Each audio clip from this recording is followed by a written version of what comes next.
hadir di tengah-tengah kita ya kuwi bintang dari Kediri Niken Salindri. Sik saurunge nembang tak takoni. Sampeyan sing ngejob sapa?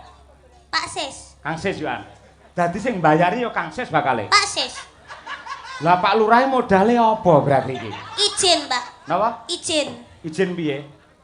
Izin untuk Keramian.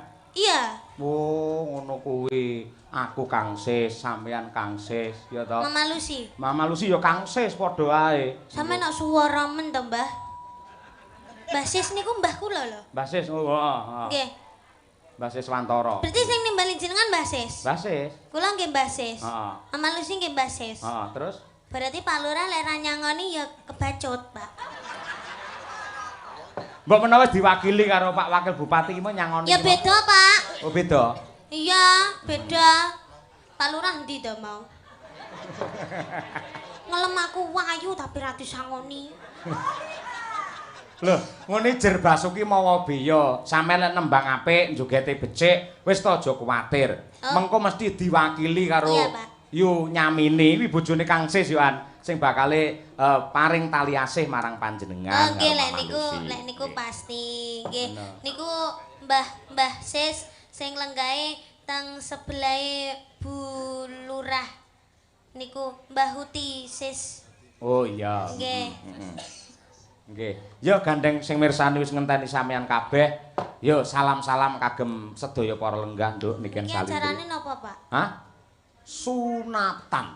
Sunatane sinten? Sunatane Pak Lurah. Ya putrane mau genah jelentrehke Muhammad Wisanggeni. Lho. Lah tapi kok sing nimbali Mbah Sis? Lho, mergane Mbah Sis kuwi wis ndaku putra Pak Lurah Wengkal dadi putrane. Dadi sing dihitanke iki padha karo putune Mbah Sis. Ngoten. Heeh. Terus sing dihitanke iki ponakane Pak Wakil Bupati, ngono kuwi. Pokoke piye carane kabeh iso dadi dulur ngono lho, Nduk. Oh iya. Ya didoakan semoga buat Mas Wisanggeni. Wisanggeni semoga menjadi anak yang soleh, berbakti kepada kedua orang tua, sehat selalu panjang umurnya, tercapai cita-citanya, dan kagem Pak Lurah kalian Bu Lurah matur sembah nuwun sanget. Mugi-mugi sehat selalu panjang umurnya, kathah rezekine, awet leh ngomong anak putune, kalih Mbah Sis kalian Uti. Terima kasih banyak. Sudah, Pak. Sampun, nggih. Lho penontonnya urung didongakne, penontonnya. Ya, terima kasih buat para penonton yang sudah hadir di sini maupun yang lihat di live streaming. Karena sudah menonton Niken beserta Pak Cahyo Kuntadi sarombonge, mugi-mugi tansah pinaringan sehat selalu panjang umur rezeki ingkang Kusik. Pak Cahyo Kuntadi sak rombongan, kok sak rombonge ya bakul soto napa piye? sama aja. Oh beda. Sak rombonge tegese nggawa rombong rene, lek sak rombongan tegese kancane akeh. Ngono lho, Nduk. Ya, sak rombongan mugi-mugi jenengan sedaya tansah pinaringan rezeki ingkang kathah barokah Allahumma. Amin. Mugi-mugi tansah pinaringan seger kuarasan panjang umur Allahumma. Amin. Mugi-mugi sageta munggah kaji Allahumma. Amin. Mugi-mugi sageta nanggap Niken Salindri. Amin. Ah ya wis laris kaya ngono sik kurang tanggapan sampean nggih ora nggih. Lek kanggone piyayi ulang tahun lek mengucapkan piye, Nduk? Ulang tahun. Kalau ulang tahun ya happy birthday, semoga panjang umur sehat selalu, semoga panjang umur sehat selalu. Nggih, selamat ulang tahun ya. Iya. Nah, selamat ulang tahun. Kanggone wong nikah selamate piye ucapane? Sakinah mawaddah warahmah. Wah iya, selamat menempuh hidup Itu baru. baru. Lek kanggo cah sing disunat nih, selamate piye? Selamat menikmati. Heeh. Terus Selamat menikmati. Itu kalau dikitan itu bentuknya gimana, Pak? wah. Itunya kok bisa dikitan itu gimana? istilah dihitan ki diislamke ya. Nuwun sewu. Nggen alat vital. Nuwun sewu kuwi kudu ngerti mergo iki agama, Nduk. Nggen pepucuke alat vital kae, kuwi iki janjane reget itu adalah najis. Ketika tidak dihitan, tidak dipotong, itu akan menjadikan sumber penyakit dan kalau beribadah kanggone wong Islam, salat ora bisa sah mergo sik enek najise. Mula padha karo Mas Wisanggeni iki diislamke karo Pak Lurah. Mula dihitan. Oh. Berarti kalau sunat itu harus orang Islam aja. Loh, ora mung Islam, malah mbiyen ki ning Eropa, para putri, para wanita Eropa nate demo. Nuntut supaya mbuh agamane apa, piyai kakung kudu khitan. Pamrih apa? Men ora ana penyakit sing ana alat vital kuwi mau. Oh, gitu. Berarti menyelamatkan ya, Pak, dikitan itu. Menyelamatkan dan juga mengenakkan, Nduk. Piye lek ngomong ya iki? Berarti kalau seumpama kan udah dikitan, sekarang dikitan Mas Wisanggeni ya Pak. Terus jelek pamene enek regetane berarti ya dikitane. Lah lek angger reget dikitan ya entekno Nduk suwi-suwi. Dadi rasa jenengan enek regetane terus di sunat. Wes piye ya lek nerangne. Ngene Nduk, iki lho ya, wis ngene ya. Bentuke ya ngono kuwi, Pak. Iki agama lho iki ilmu lho iki. Iki dadi ngene iki ya. Pucuke ijo. Apa? Pucuke ijo. Heeh, mergo bar digedhuk ning tembok sing rupane ijo ngono. Kok sik tak terangne. Iki pamane ya.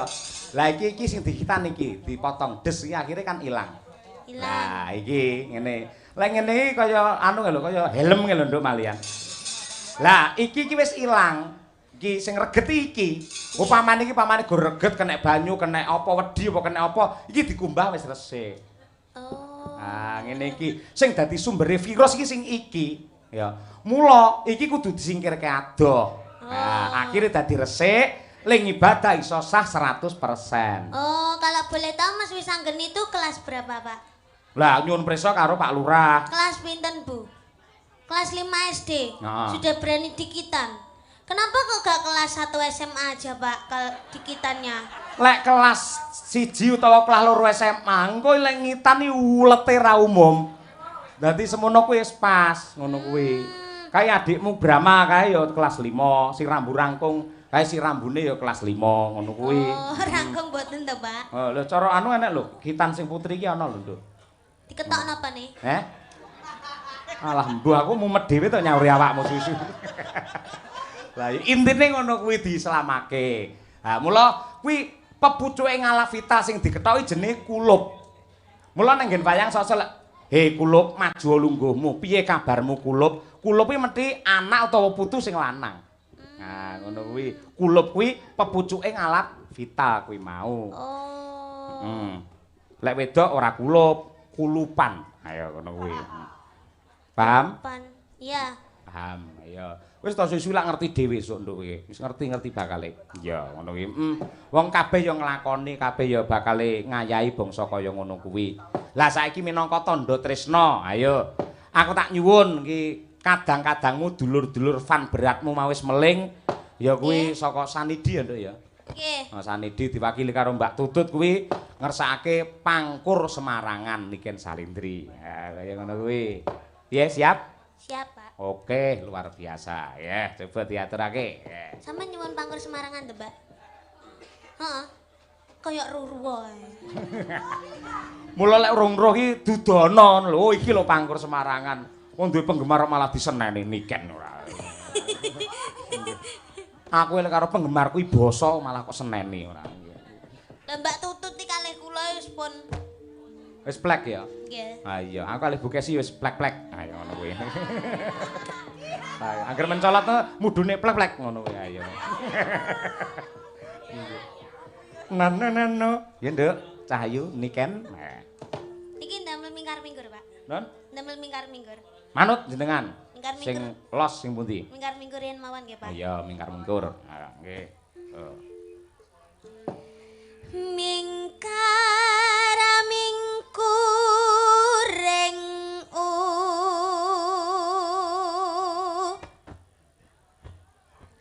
kara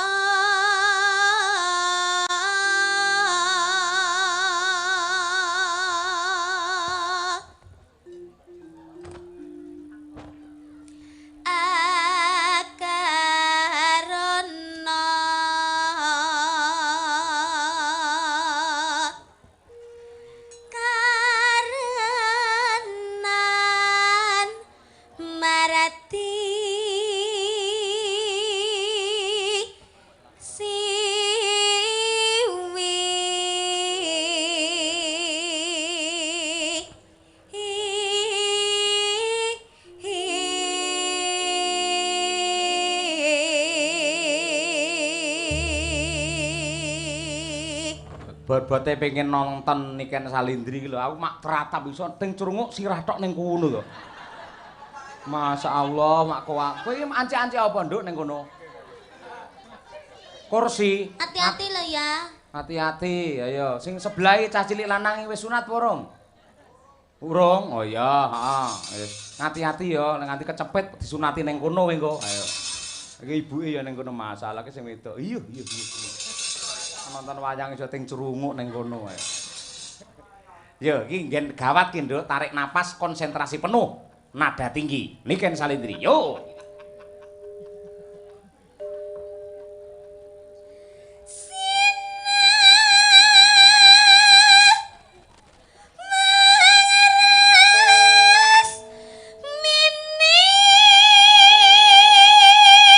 Alon-alon, Nduk.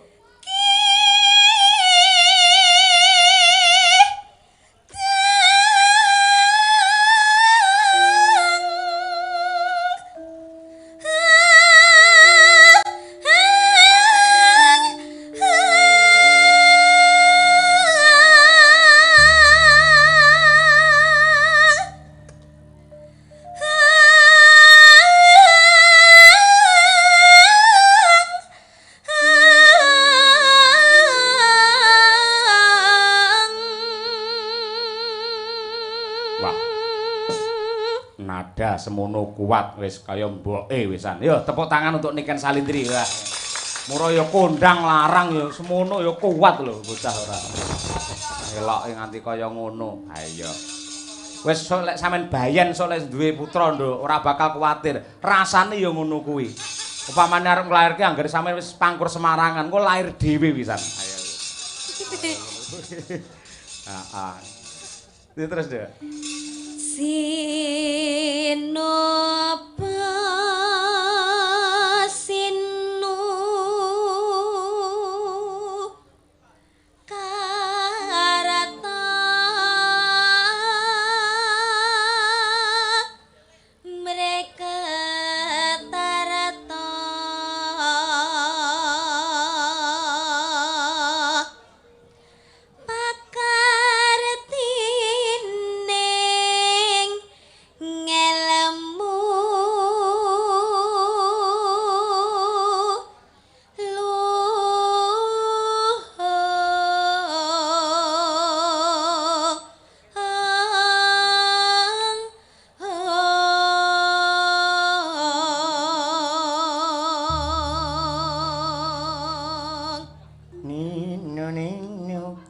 kang tumrap ning tanah Jawa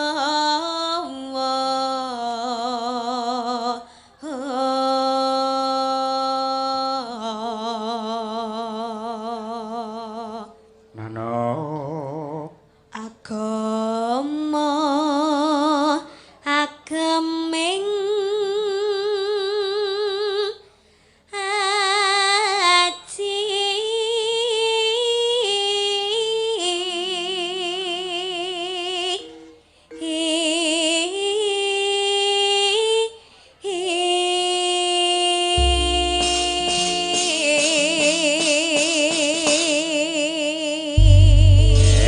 biasa tepuk tangan untuk Niken Salindri para penonton. Wah, horeg tenan.